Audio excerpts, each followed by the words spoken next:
I finally had enough. I have been pushed over the edge. After years of watching committees in the Scottish Parliament, I've seen time and time again MSPs showing that they don't really understand what's going on in the discussion. When it's time to ask a question, they often ask questions that show that they just don't understand what's under discussion. They sometimes ask questions that are so basic and banal, they may as well just say, I don't really understand what's going on, or all I guess the most basic principle of it. Sometimes it's their turn to ask a question, so it's their job, so they have to come out with some question. So they ask a question that really adds nothing whatsoever to the discussion. It's obvious they just, they think they've got to say something, so they'll come out with some sort of question. And I've watched the expert witnesses sit there in these committees, and they get asked questions by the MSPs, and I know what's going through the expert witnesses' heads. What's going through their mind is, that question makes no sense. That's a bit embarrassing for them. They don't understand what this is all about. But then they're very polite and they answer the question. In any case, it's often a pitiful spectacle. And frankly, you feel embarrassed for them. Because with a lot of the MSPs, they're just simply out of their depth. So I said I've been pushed over the edge because for years I've been watching this. But I haven't made a video that's actually pointed out specific cases of it. The reason I haven't done that, I suppose, was basically I didn't want to be unkind to any individuals there. But this time I was watching yet another committee, not the ones I usually watch, another committee, and the MSPs, it is just the same. And it's got to be exposed. It's got to be exposed. Now, why are the MSPs asking questions like this? Let's be charitable, shall we? Let's be really charitable. Let's just say that they haven't prepared very well for this committee, or let's say they're having an off day. We can't be much more charitable than that, can we? Now, I'm going to play you the clips of the MSPs asking questions. I would normally edit these down because some of them are quite boring to listen to, but I'm going to let them ask the whole question and then I'm going to explain my take on it. Right, just before we get going though, 20th of March 2024, I'm giving a lecture on Humza Yousaf, Man, Myth and Muslim in Glasgow. So get your tickets right now. There's a link below this video. We would love to see you there. That is going to be an extremely, explosive, entertaining, insightful, whatever, talk I'm going to give about Humza Yousaf, the man, the myth and the Muslim. Anyway, getting back to the issue, Winston Churchill once said that the best argument against democracy is a 5-minute conversation with an average voter. But in Scotland, the best argument against democracy is to listen for 5 minutes to an average MSP in a Holyrood committee. Today we begin our scrutiny of the Abortion Services Safe Access Zone Scotland Bill. So this is about buffer zone legislation. So basically it's going to say that doing anything within 200 metres of an abortion facility that appears to convey disapproval of abortion will be criminalised. The reason being that people think that conveying disapproval of abortion traumatises women going for abortions, other people going into the hospital, the medical staff, etc. So let's hear from the MSPs.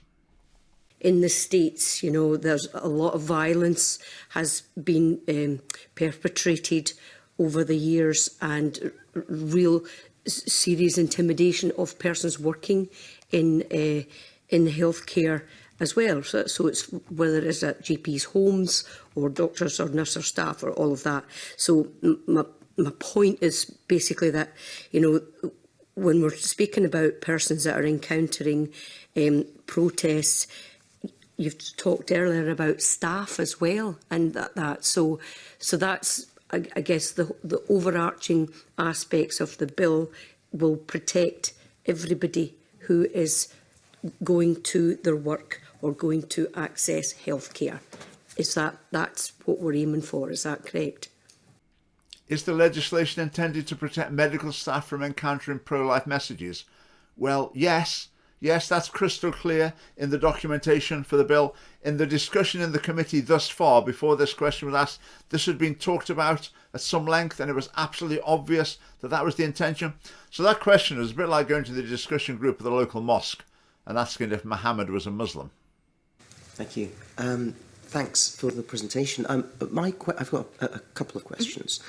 The first one revolves around what has been said about a slippery slope argument in other jurisdictions, where you have this brought in for a very specific reason, and we're all aware this is very specific, and the scope of the bill is very tight. It's about this. But this bill also says something about private dwellings. So the slippery slope argument that, well, we'll bring this in here, but maybe we'll then be able to say, well, we'll do something else a little bit later, and we'll do something else, and we start to erode what happens within a private dwelling.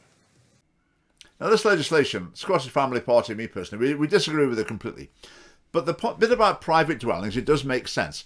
If you say people can't see pro-life messages when they're going into the hospital because it traumatises them for life, this sort of idea, then obviously you'd need to cover, if someone's garden's next to the hospital, they can't stand in the garden with the same sort of sign, or put a big, poster in their window with the same sort of message. So it makes sense what they're doing. So they're saying even if it's private property, you still can't communicate this sort of message within 200 metres of an abortion facility, which in their terms makes sense. But the MSP here, he's talking about this, the slippery slope, is saying this is going to start impinging on what happens within a private dwelling, within your own house.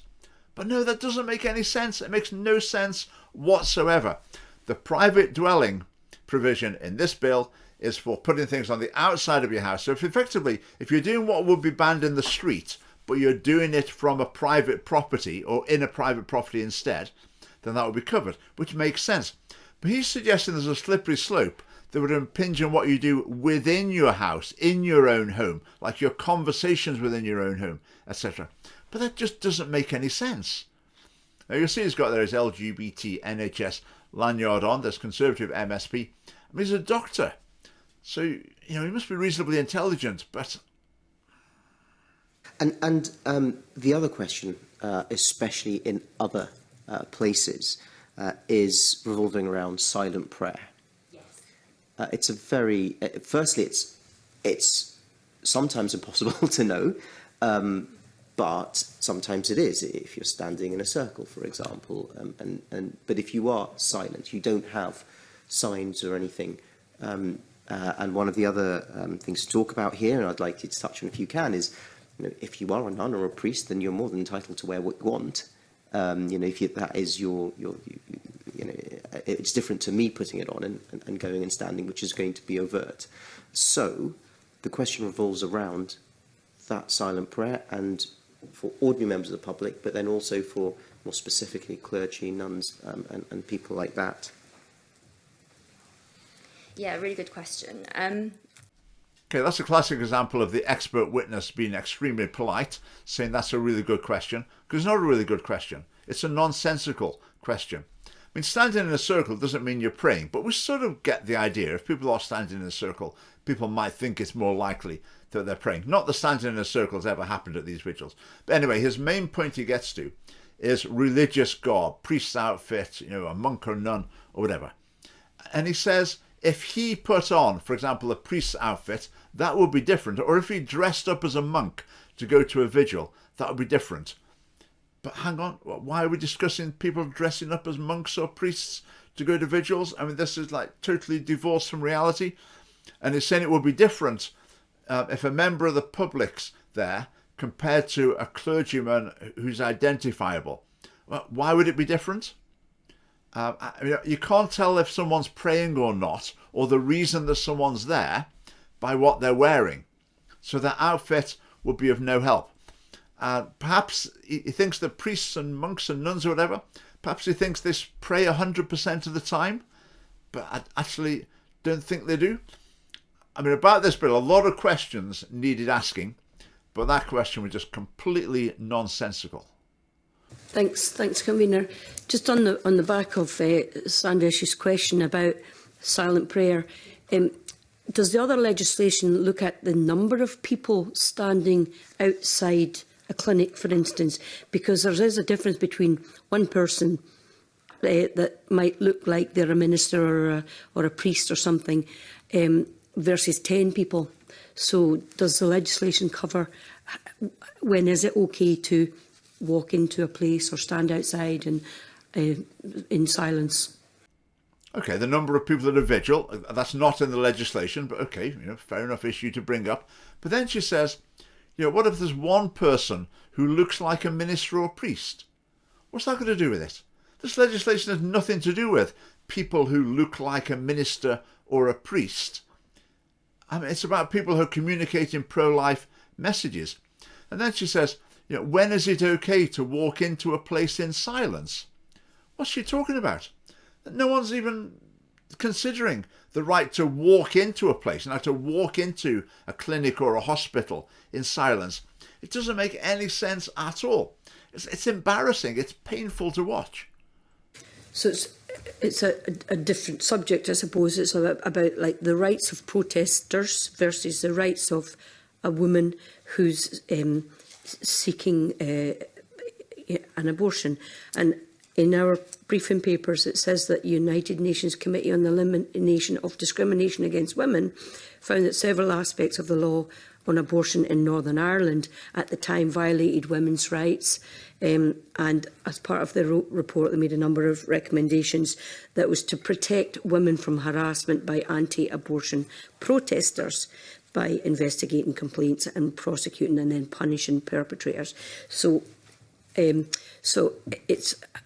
I'm interested in aspects where the rights of women seeking medical care kind of supersedes the issues of somebody's right to protest and free speech.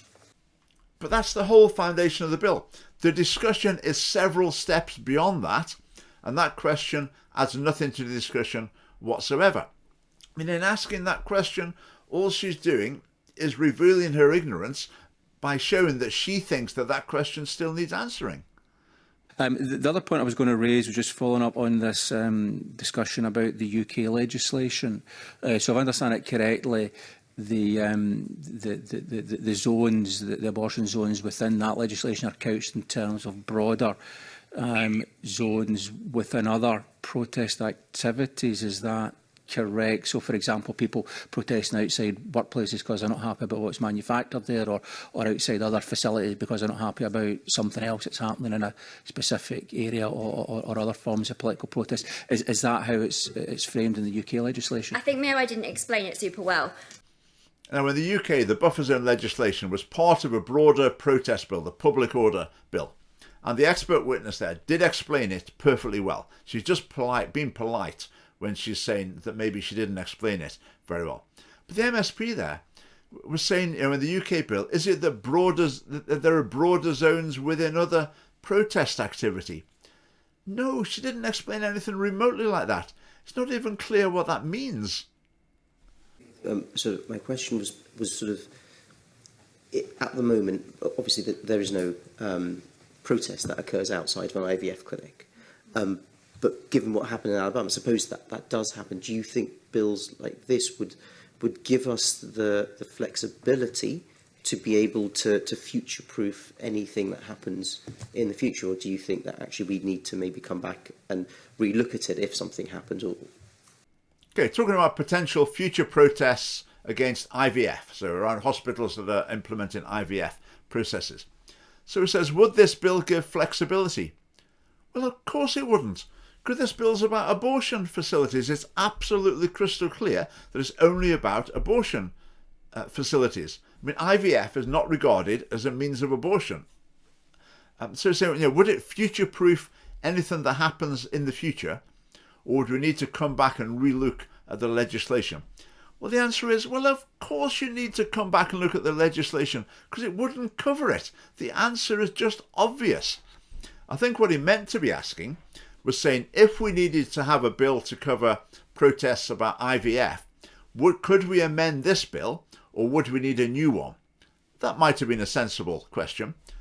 But if that was what he was intending, it was a pretty garbled and confused effort at it. There's individuals and groups out there who would argue that there are existing criminal offences which deal with behaviours such as harassment and threatening behaviour. In your view, why are these insufficient to deal with protests outside abortion clinics? So that question was asked after hearing multiple witnesses answering exactly that question. He may well have said, I haven't followed anything anyone said so far. or read the relevant documentation. And that question adds nothing whatsoever, and it's just because it's his turn to ask a question, he feels he needs to ask a question, so he asks that question for the sake of it, then he can say he's done his job. Right, why is this important? It's important because these are the people making our laws. This is the quality of debate and scrutiny that our laws are going through in the Scottish Parliament. It's not just laws, it's the way the country's run as well. I mean, these laws could result in people ending up in prison, and they have a huge influence on the shape of our society. And frankly, the process is riddled with sheer incompetence. And people need to know that, and we need to do something about it. So step number one to do something about it, join the Scottish Family Party. There's a link below, and let's get our MSPs in these committees and absolutely revolutionise them. And also, if you haven't bought your ticket for my talk about Humza Yousaf, Man, Myth and Muslim, then there's a link below. It'd be great to see you there. Thanks for watching.